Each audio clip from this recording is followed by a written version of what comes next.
Chicago's #1 news, ABC 7 Eyewitness News at 7, starts streaming now. Bit of a delay, but we're live on the air. Thanks for joining us tonight. I'm Rob Elgis. And I'm Liz Nagy. Storms have been developing in the area and just south of the Chicago area. There have been tornado warnings, but still no current warnings. Let's get to meteorologist Cheryl Scott with your AccuWeather forecast. You were keeping an eye on this south of us for a bit. Looks like there's some storms. There are some storms scattered. We even have some lightning here in our area. The good news is that we don't have any severe warnings really in northern Illinois at this point in time. So that's good. We do have still some scattered shower activity and the lightning there down south of Chicago, southern Cook County into Will and parts of Kankakee. You can see the lightning here, a cluster of rain and storms. Not anticipating this to develop to severe limits, but we're going to get some downpours here as well as some small hail. Can't be ruled out. And you can see the lightning. This is slowly working its way off to the north and east at about 30 miles per hour. So northwest Indiana, Gary over towards Valpo, you'll be getting in on some of this storm action. And then we had some stronger storms just off to the south, down I-57 in parts of central Illinois here. And these storms were severe. They have since weakened, but still reporting some hail as we take a look at storm tracks there, crossing over I-57, now approaching the Waseca area there. So we're watching these storms to the south. As of right now, just your regular thunderstorm action. This will be the case over the next 1 to 2 hours as these showers and storms lift their way farther up to the north and east. In addition to those isolated storms to the south, we have dense fog pretty much area wide with visibilities less than 1/4 of a mile in a lot of locations and almost all locations here in northern Illinois. So dense fog will be a threat and a concern for the evening, but then a weather pattern change will bring in cooler conditions and the threat of some snow flurries over the next 48 hours. We'll talk about that timing coming up. Back to you guys. Okay, Cheryl, see you again in just a few minutes. Now the big story everyone's been talking about today, Buffalo Bills safety Damar Hamlin in critical condition tonight. He suffered cardiac arrest and collapsed during last night's game. The cardiac arrest happened right after a tackle, but so far it's not known if that's what caused the problem. Medical professionals performed CPR on the field immediately, and that's being credited with helping save Hamlin's life. We'll talk to a doctor about that shortly. Medical experts say the next 12 to 24 hours will be crucial for him. We began with ABC's Morgan Norwood. Teammates, coaches, and fans, along with millions around the world, waiting for updates on Damar Hamlin, the 24-year-old Buffalo Bills safety who went into cardiac arrest following a terrifying collapse during Monday Night Football. Hamlin went down shortly after a hit with Bengals wide receiver T. Higgins. Hamlin quickly got up after the tackle for about 3 seconds, but took 2 steps before collapsing back onto the turf. Medics rushing him to University of Cincinnati Hospital after performing CPR for several minutes. I think we're seeing and hearing a tremendous amount of speculation about what could cause a sudden cardiac arrest. I think the question is, was this a primary cardiac event? Was it a primary neurologic event or a combination? His mother watching the collapse from the stands, now at his hospital bedside. Medical experts saying the next 12 to 24 hours will be crucial. You know, he's fighting, he's a fighter. The family's in good spirits. We're honestly just taking it minute by minute, hour by hour. Meanwhile, support pouring in from the sports world and beyond. The Bills tweeting a montage of messages rallying behind Hamlin, and the Bengals owner also echoing support.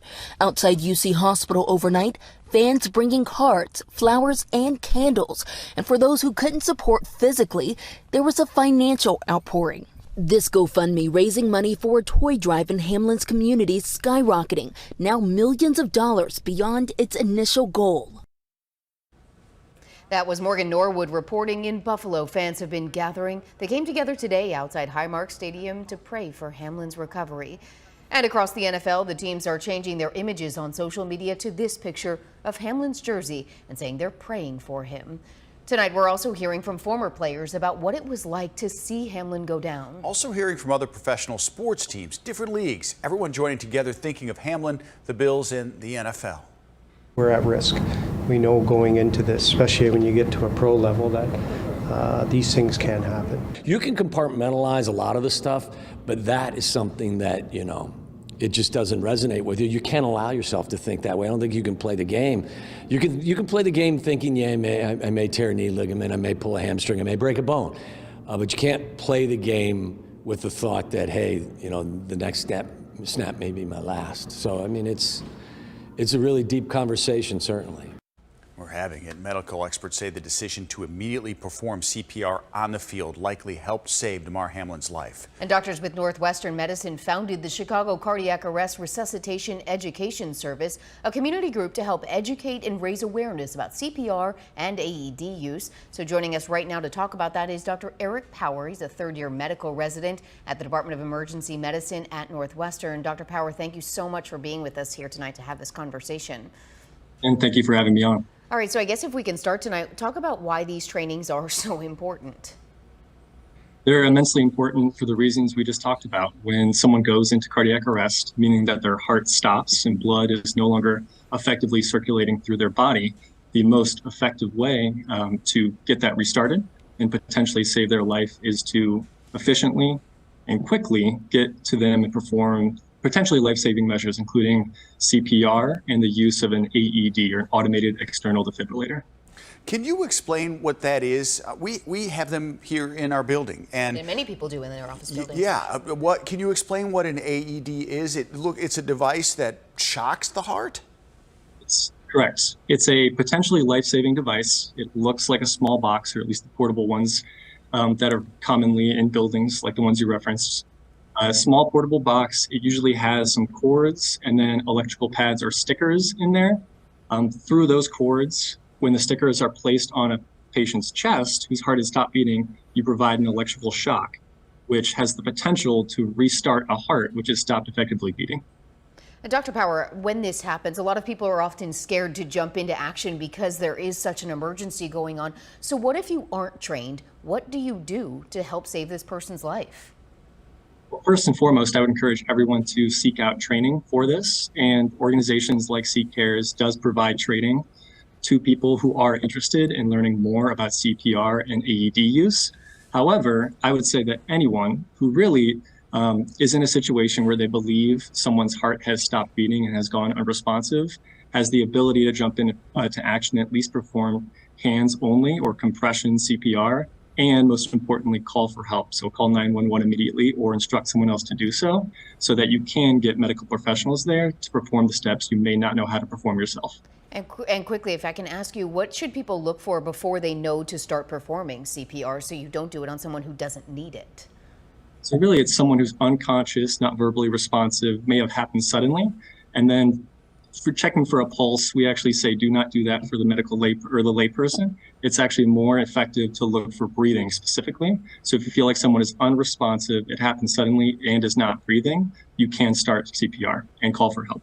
We want to talk about CCares in a moment, but I might sound ignorant here. I want you to help walk me through CPR, because over the years it's changed. I remember as a kid, we were told to do mouth to mouth and then chest compressions. And then I remember years ago we had, I think it was the American Heart Association on a show that I was anchoring, and it was compressions to the song Staying Alive. Staying alive, and down 2 to 3 inches. Can you just break down the simple process of CPR for us? Absolutely. So from the most current recommendation is to perform hands-only CPR, meaning rescue breaths are not recommended except in very specific circumstances. So hands-only CPR is the way to go in the vast majority of cases. What this means is that you should provide those chest compressions, so 2 hands, one over the other, directly in the center of the chest at about the line of the nipple. You should push hard and fast in the center of the chest. People often like to reference songs. Staying Alive is a great one. Just Dance by Lady Gaga has about the same rhythm. And you do want to push hard and deeper than you would expect. So about 2 inches or 1/3 the width of an adult chest in order to effectively circulate that blood, since the heart is no longer beating. It sounds like something that's so painful, but these are probably techniques that you teach in this CCares program. So please tell us about that, where people can find it and what you learn in that class. Absolutely. So the CCares program was initially founded by another Northwestern emergency medicine physician about a decade ago in order to teach community members about CPR. It is still ongoing, and it's partnered with several other Northwestern medicine organizations as well as City of Chicago organizations. They teach about quarterly hands-only CPR training to community members that are interested. I would recommend that anyone goes to the Northwestern Medicine website and looks at CCares, which would be on there in order to reach out and contact them if you have an organization or just personally interested in learning more about hands-only CPR and AED use. Dr. Eric Power with Northwestern Medicine, we really appreciate you tonight just walking us through some of that stuff and explaining what it is and how easy it can be, and also the need for training. Thanks for your time tonight. Thank you for having me.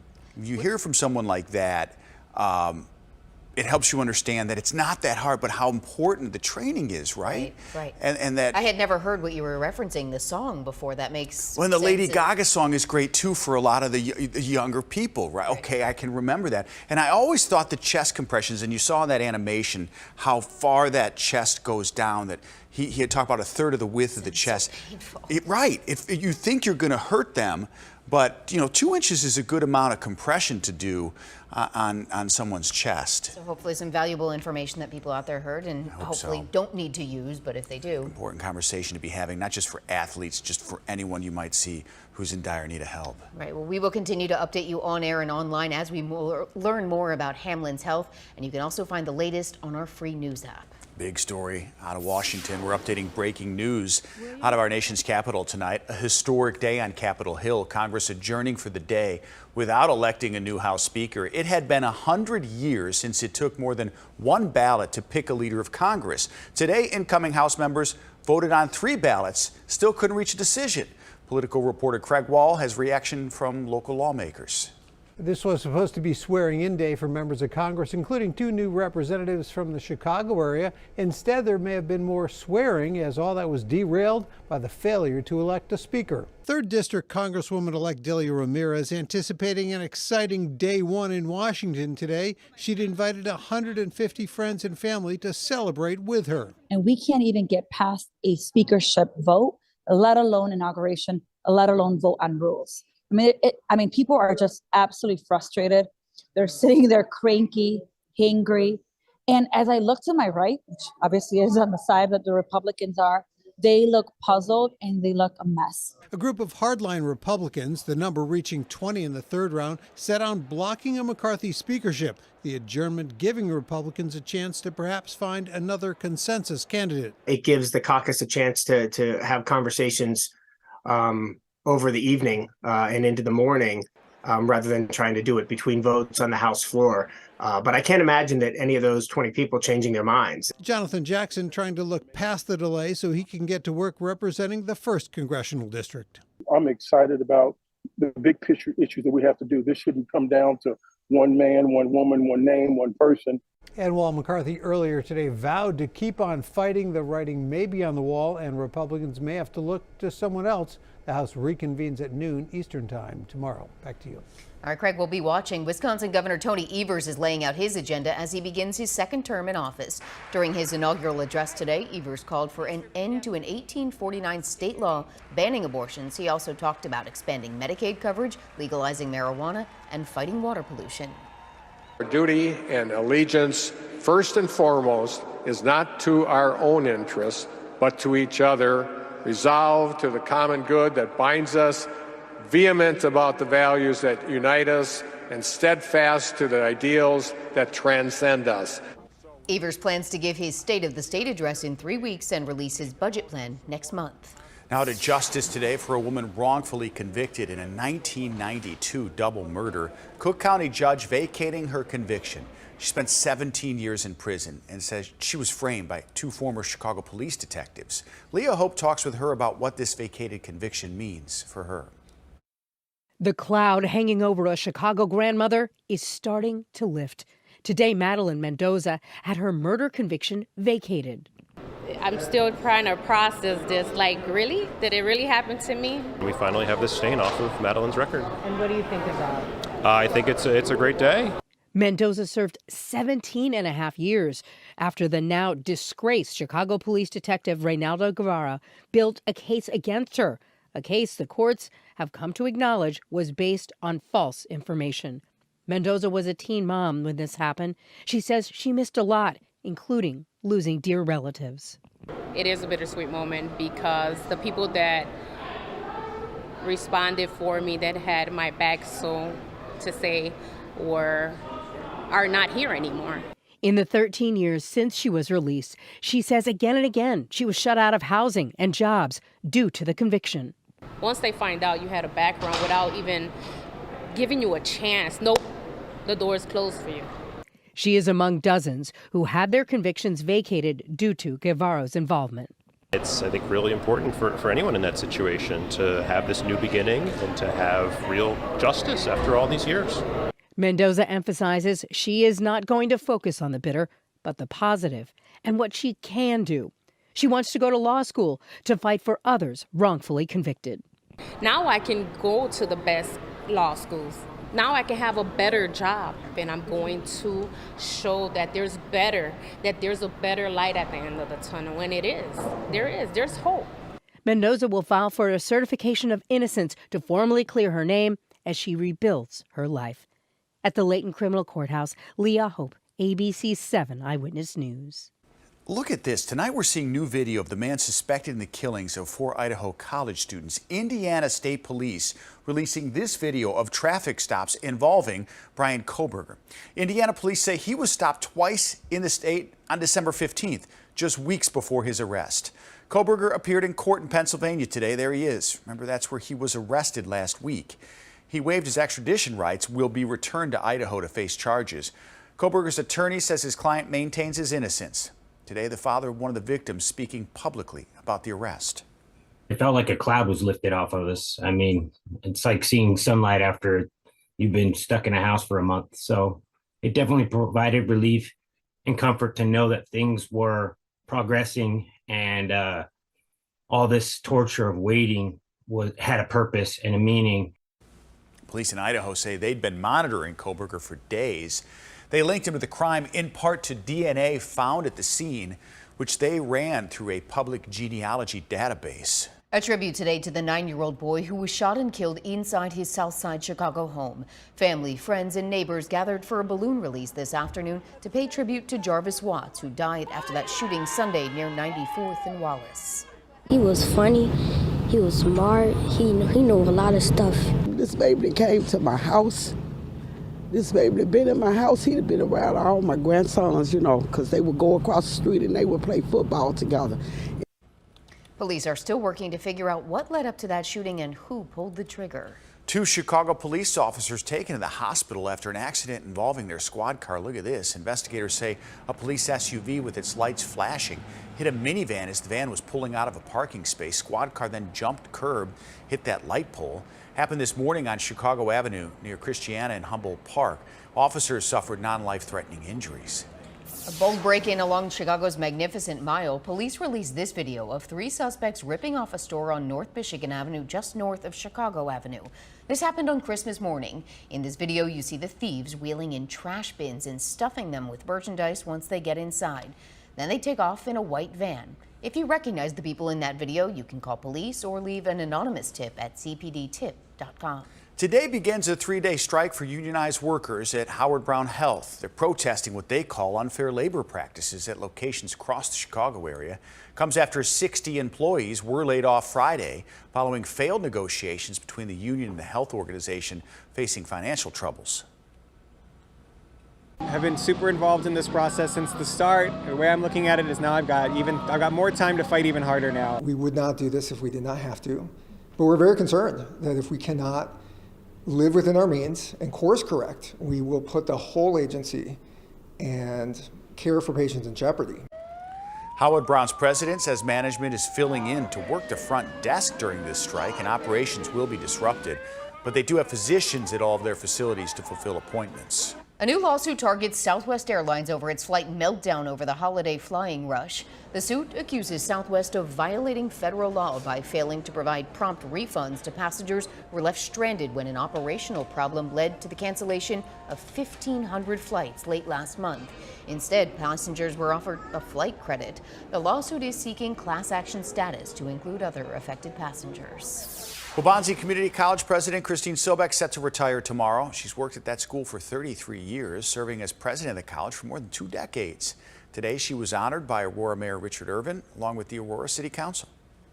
Well, it's a New Year's tradition, just like the first babies of the new year. Ahead, meet the first couple to get married in Cook County in 2023. Later tonight, touching tribute to Barbara Walters, former co-host of The View, joining the current host to share their memories in an entire hour dedicated to show how Walters pioneered.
Oh, that is, Ooh, yeah. I guess, a highway out Not there, good. but my gosh. Look at that heavy, dense fog out there. It has been a mess out there. It's been a mess. Cheryl, before we do the weather, I have a question for you.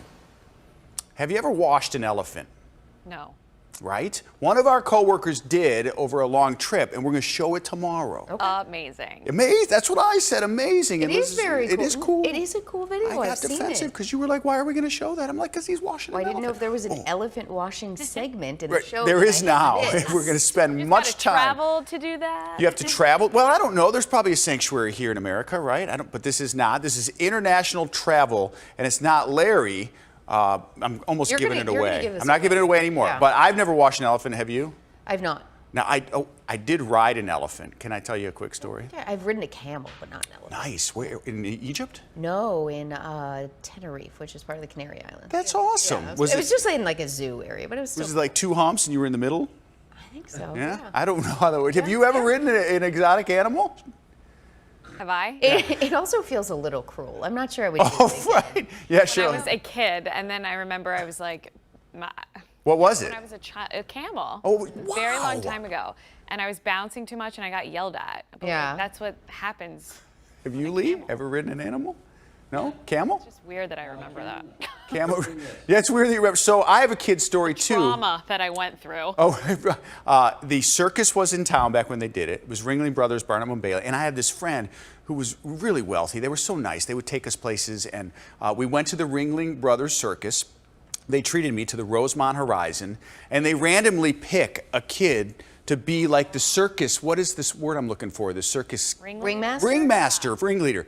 And they picked me, and my friend was right there, and his mom was kind of like, and I got to ride the elephant around the circus. Takes me to the greatest showman. That's Yeah. Right. I think those elephants are in a sanctuary recovering. Right, at the time that was not, yeah, right. You were a kid. I was right, I didn't know any better, but you're right. They were not treated the best back No, then. I think there's been much made of that since Right, the but I was just Back riding. I feel like we've probably all Chuck done Gowdy that. might come after you. Right. So there you go. We've learned a few things, and tomorrow exclusive video on the stream team of one of our coworkers washing an elephant. It's good TV. I can't wait to see. I can't believe I haven't seen it yet. Yeah. But You can feel free to join the love show, the and we'll do a whole chit chat about it. Please do the weather now. Right. Thanks for humor me. And here you can see that fog that's just moving over parts of the city right now. I mean, our cloud deck and our ceiling is very, very low. Dense fog will be in the forecast as we go into our evening. So fog here in the forecast right now, 43 degrees, the dew point at 41.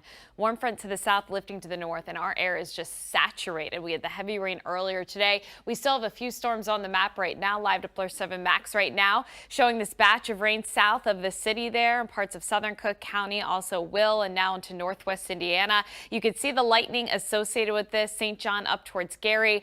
Do anticipate the downpours here. Some rumbles of thunder, even some small hail and gusty winds can be expected. This is going to continue to work its way up to the north and east, moving at about 30 miles per hour, almost to the lake, but some areas that will be impacted here. Merrillville closer to about 7:35 in the next few minutes. Hobart 7:44. And then Valpo, you could get hit, but a lot of this, the heaviest of the rain, could be staying just off to the west of you. But be prepared for some rain and some storms as those continue to lift up to the north and east. We had some stronger storms off to the south. They continue to weaken, which is a good sign here because of some of these storms that formed down I-57, parts of Fort Iroquois County, were tornado warned. So the dynamics there with some spin in the atmosphere with a warm front lifting to the north here in northern Illinois and a cold front that's going to continue to slide to the east. That was prompting some of these storms to reach severe limits. We have no warnings on the map right now, but still not out of the woods with the rain and isolated storm threat as we go into the next couple of hours. So you can see satellite and radar combined, that rain that's going to continue to lift up through parts of our region and mainly staying off to the east of Chicago along and south and east of I-80. Dense fog advisory in effect until midnight across large part of the area. These visibilities are so low right now, so a big travel concern. Reduced visibility, less than about a quarter of a mile in a lot of location. The exception along and south of I-80 where we have those temperatures above about 40, 50 degrees. That's not the case closer to the city and for our northern counties. So a dynamic storm system here with snow up to the north. We're getting in on some rain. We have those temperatures above freezing and then the severe weather threat off to the south. We're continuing to watch this scattered broken line of rain and storms slowly working its way up to the south and east. Like I said, no warnings on the map right now, but there is still that shaded area in green northwest Indiana, still the potential of an isolated strong storm as we go into about that 9:30 time frame. Once we get into about 10 o'clock, a lot of that action will be out of here overnight. We'll have the fog in place and mostly cloudy skies. That will persist. Tomorrow will feel a whole lot different with temperatures dropping back into the 30s, a few scattered flurries in the mix, and by Thursday we'll find some scattered snow showers across parts of the area. But still some rain here expected. You can see Gary, Valpo, still the potential to pick up another quarter of an inch of rain with that system that's moving through right now. For tonight, areas of fog, showers and storms will come to an end closer to about midnight, but dense fog persisting into the day tomorrow. Tomorrow we'll start to work in the cooler conditions, mainly overcast skies, a few flurries, some light scattered snow on Thursday. Temps near 40 in the weekend. We're lacking the sunshine until next week when we finally get it back in place. We have new information on the camel. I've been doing a little research while you've been doing the weather. I know. I asked about 2 humps and 1 hump because I had no idea. There's a difference. One hump is a dromedary, 2 humps is a camel. And apparently dromedaries are much more common than camels. And that has the dromedary is 1 hump. Okay. I didn't know this, Cheryl. You learn something new every day. No I did hear it, but I wasn't like tuned in. Right. Yeah, no. But thank you for bringing that all right to you. Back to front and center. Right, yeah. I appreciate you putting up with me, both of you. Thank you. But now to the tradition we love to share each year, meeting the first couple to get married here in Cook County. Evelyn Holmes introduces us to the lovebirds with their own unique story. I now pronounce you married. After more than a decade together, Daniel Ferguson and Mandy Fila finally tied the knot. We've known each other for a long time, probably since our early 20s, and been together for about 13 years, and just ready to keep moving forward. The 42-year-old diabetes educator and the 47-year-old electrician became the first couple in Cook County to get married in 2023. We were planning on it for 3 years, but the last couple of years really didn't didn't make sense to have some. Although Daniel proposed a few years back, the couple decided this would be the year they would get married. It was just a big surprise. So along with over 100 other couples, Mandy entered last week's lottery drawing by the Cook County Clerk's Office for the county's first marriage license of the new year, never expecting to actually win. And he's the best son-in-law now. For the first time in 2 years, Clerk Karen Yarborough performed the first in-person ceremony of the year at her office. She's the only clerk in Illinois with the ability to perform marriages. This is one of the highlights of the year. This morning, the couple, along with their 2 children and lots of family and friends, celebrated their love story some 20 years in the making. I've been waiting for this for a long time. As a wedding gift from the county, the newlyweds not only received their marriage license for free and other items. But in the meantime, they're going to celebrate this wonderful moment with their family and friends as they start the next chapter of their lives. Reporting from downtown Chicago, Evelyn Holmes, ABC 7 Eyewitness News. We talked about this earlier, but they won in a lottery. But, you know, it's still probably got great. a neat story. It was the neatest of the bunches. Yeah, it's always cool to hear the backstory of the first couple, and Evelyn did a great job. What a happy family. Yeah. It's going to be a good night for them. No winners yet. The amount of money up for grabs tonight as the Mega Millions jackpot rolls over again. It's a lot of dough. Plus, it's a common resolution to eat better and lose weight. Ahead, the diet that's being ranked as the best way to improve your health. But first, thousands are paying their respects to Pope Emeritus Benedict XVI as we learn more about his funeral plans.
For a second day, mourners are lining up to pay their respects to Pope Emeritus Benedict XVI.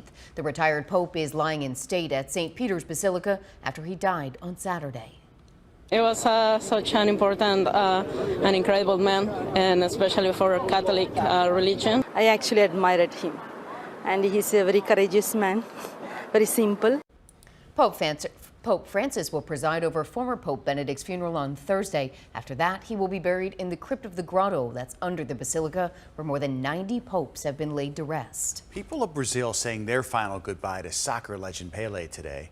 Public wait continued this morning at the stadium where Pelé played most of his career.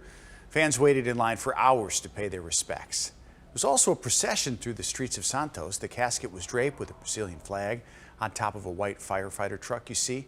Long lines of people stood in the street. Pelé was buried in a private ceremony, died last week at the age of 82 after a long battle with cancer. Today marked the first new episode of The View since the death of the show's creator, Barbara Walters. They spent the entire hour honoring her. She started The View when she was 68 years old. Very few people start a new career at that age. So she really did defy. And also she had no mentors or role models because she was the original role model for everybody else. Walters was a trailblazer as a news anchor and a host, and as the creator of The View, she was one of the show's co-hosts until she retired in 2014. There was nobody like her. No. There isn't anyone like her, and like all firsts, she's the first. And there are many of us duplicates. But there'll never be another Barbara Walters. Barbara Walters died Friday at the age of 93. We'll be back in just a minute.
FTX founder Sam Bankman-Fried pleaded not guilty to federal charges today. He's accused of cheating investors and lifting customer deposits on his cryptocurrency platform. Today, judge set a tentative trial of October 2nd. Well, anyone looking to get healthier in the new year may want to consider the Mediterranean diet. U.S. News and World Report ranked it the best overall diet for the 6th year in a row. The idea of the diet is to focus on plant-based foods, fruits, vegetables, whole grains, beans, and seeds. And following the diet means cooking most of the foods in olive oil instead of butter. The Mediterranean diet also tied for best family-friendly diet and best bone and joint health diet. You follow this, right, or close to it? I mean, not consciously, but yeah, those are the kinds of foods I like. They seem to be onto something over there. I was giving you a little shame about butter earlier. That's true. I know. I made some soup. I mean, it's delicious. Don't get me wrong. Olive oil's the way to go, right? Yeah. Well, we've entered a new year, but we're still waiting for someone to win the Mega Millions jackpot. Tonight's drawing now estimated at $785 million. Mega Millions. Yeah, jackpot is only topped $700 million 3 other times. All those jackpots continued to grow, eventually topping $1 billion before someone finally won, including that winner in Des Plaines back in July. We still don't know. They're going to remain anonymous, which is their right. We'll have to wait and see if Illinois is lucky again. And we did talk about this last time, too. If there's a winning ticket sold, the store owner gets a bonus as well. Gets a little chunk of cash. So hopefully it happens in our area. Well, blood transfusions are life-saving treatments. Ahead, meet a patient who's depended on them and hear her plea for anyone eligible to donate blood.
Sickle cell is a painful genetic blood disease that affects mostly African Americans, and many times blood transfusions only way to relieve pain. As we prepare for the Great Chicago Blood Drive, Cheryl Scott checks in with a young Chicagoan who may be pain-free soon, thanks in part to blood donations. Cheryl? Yes, Lyric Porter has been struggling with sickle cell her entire life. Now she may be able to chase her dreams without fear of pain after receiving a new treatment. Sickle cell is a tough disease to live with, but thousands of people do it every day. For as long as I can remember, I've always had to adjust my life around having sickle cell disease. We introduced you to Lyric Porter last year, prior to the 2022 Great Chicago Blood Drive. But since then, some things have changed. So recently, I got a gene therapy stem cell transplant. The clinical trial essentially replaced the gene that created sickled blood cells in her body with a modified gene that would not. According to the CDC, 1 out of every 500 Black Americans is affected by sickle cell anemia. The disease can be crippling, with sickled hemoglobin cells causing severe pain, potential organ damage, and in some cases, death. That's not right. That's not right. Come on. But Porter is now hoping the new clinical gene therapy treatment trial will alleviate her sickle cell symptoms and allow her to live a life with less pain. Ideally, no. I would not have to have any more blood transfusions. To receive the treatment, Porter had to have multiple blood transfusions, exchanges, and chemo. She experienced side effects like losing her hair, her body changed, but her life could be very different after the healing process. It's actually pretty scary to think about. So a lot of times when I am thinking about that and about how my life can be different, and you know, for the better. Of course, I still get pretty emotional, obviously, because it's like a traumatic portion of my life, and I'm just hoping that I can fulfill all the things that I want to do and I say that I could do if sickle cell wasn't holding me back. As she awaits for results, she is reminding people that blood donations got her to this point. Blood donations were just important to me because I've gotten probably like thousands and thousands of units of blood. Porter says some days the gene therapy treatment has been tough, but she's looking forward to better times. Rob, Liz. All right, well, hopefully we can help her. The two-day Great Chicago Blood Drive is next week. It's January 11th and 12th. I believe it's already here. If you'd like to sign up to help people like Lyric, head over to abc7chicago.com. 7 locations for 2023. You'll find them listed on the website. The 200 greatest singers of all time, a new Rolling Stone list getting a lot of attention. Up next, we're talking about the singers at the top and the surprising names that didn't make the list.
About 10 minutes left in this show. It's the list people have been fired up about for a few days. Rolling Stone's list of the top 200 greatest singers of all time. But there's some big names that did not make the list. Let's start with the people who did. At the very top of that list, Aretha Franklin at number 1, followed by Whitney Houston, Sam Cooke, and Billie Holiday. So we talked about this the other all day. Good names. Yeah, all great names. I totally didn't realize. Aretha, she's number 1. She did, yeah. Okay, at first I was like, how did she not make the list? But the people who didn't, you might be like, how did they not make the list? Right. No one really seems to argue with those names, like you said. But not everybody's on the list, so let's take a look at who's not on. Tony Bennett. Come on, like, yeah. How is he not on? He's a great crooner, man. Nat King Cole, Jennifer Hudson, Celine Dion did not make the list. I feel like all of those should be. 200, man, we're not talking 25 singers here. But we're also discussing, like, what is the criteria? Right. Very subjective. But it's Rolling Stone. Could you know, you expand they it? 250? Right, at everybody, right? Now we need to know. So there you go. That's like, you know, the Rock and Roll Hall of Fame. When you look at the inductions, like, who's making this list? What are the requirements for this? That's why Dolly Parton didn't think she was worthy of it. And then they're like, too bad you're going to be on it. And then she's like, okay. And then now I have to do a rock and roll album. For sure, right. Well, all last week we previewed Countdown Chicago. This is our first 7 p.m. newscast of 2023. I did not realize that. You're right. We didn't have one yesterday. Michelle, Happy It's New only Year. Tuesday. You're right, yeah. Happy New Year upstairs to Monica and Michelle and Lee, our floor director. Here we are, almost our 1-year anniversary of this show. January 9th, you said, right? Is that right? I don't. 18th. We did a soft launch. Got a little ahead of myself. Yeah, we did like a secret soft launch, and then we did the official launch. But 2023, also our first chance to talk to Cheryl about the big opening number from Countdown Chicago. She is a star. This was incredible.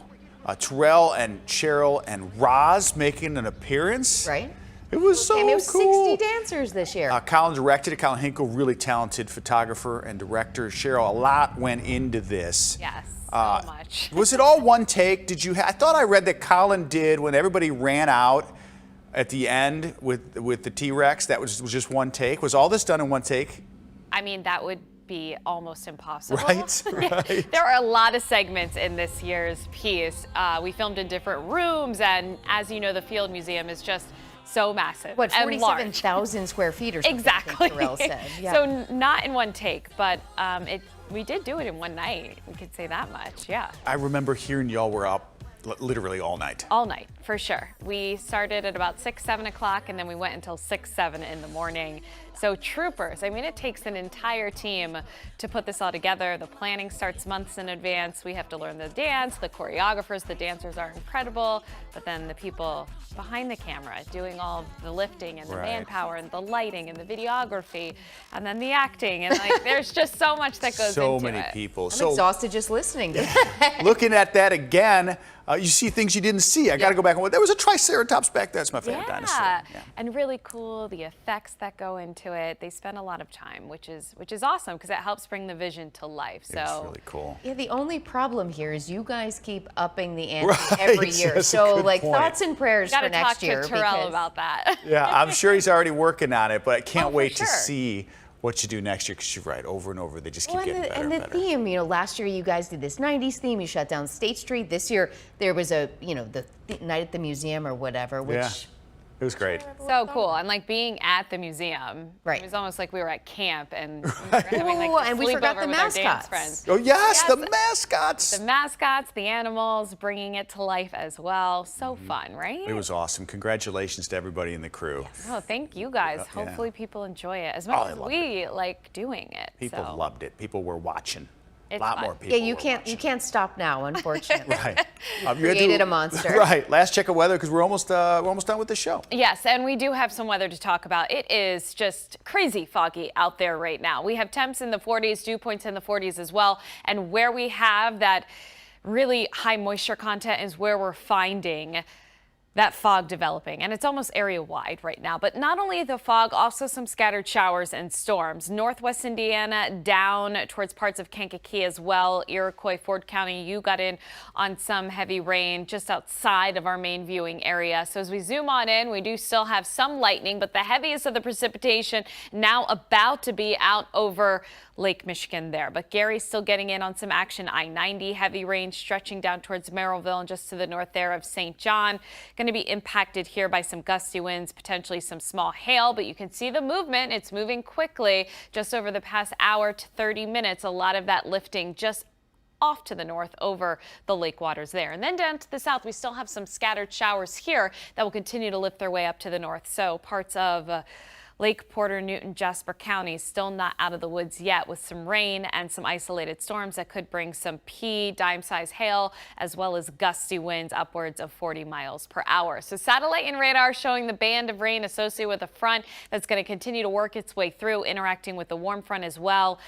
Dense fog advisory in effect until at least midnight for a large part of the area, and these visibilities are very low. A lot of our web cameras we can't even show you because it's just completely full of fog. So you can see the visibility reports coming in right now, less than a quarter of a mile in many locations from the lakefront stretching all the way back to the west along and north of I-80 is where we're really having the difficulty with that fog. And it won't be until really early tomorrow and tomorrow afternoon that we start to see those conditions improve once we get some cooler, colder air to work its way in, and then that more mild air mass that we've been sitting in starts to retreat a little bit with the weather pattern shift. You can see some snow showers up to the north and then severe weather off to the south. We do have this little batch of rain and storms moving through, and that will be the case as we head into about the next hour to 2 hours. Still looking at an isolated strong storm threat as we go into the next 2 hours, but that threat continues to diminish as we get later into the evening. The rain will come to an end, patchy dense fog into the morning, and then as we head into the day tomorrow, temperatures not moving out of the 30s. It's going to be a cold one, and also some scattered flurries in the forecast over the next 48 hours. So a transition here for tonight. Areas of fog expected, dense, reduced visibility, dangerous travel. Tomorrow highs in the 30s to near 40s. Some scattered snow on Thursday, and into the weekend we're looking mainly gray, but some sun by next week. We'll be right back.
All right, thanks for joining in and having a little fun with us tonight. I'm Liz Nagy. I'm Rob Elgas. We're back at 10. You're not with us tomorrow night here on 7. It's been great having you.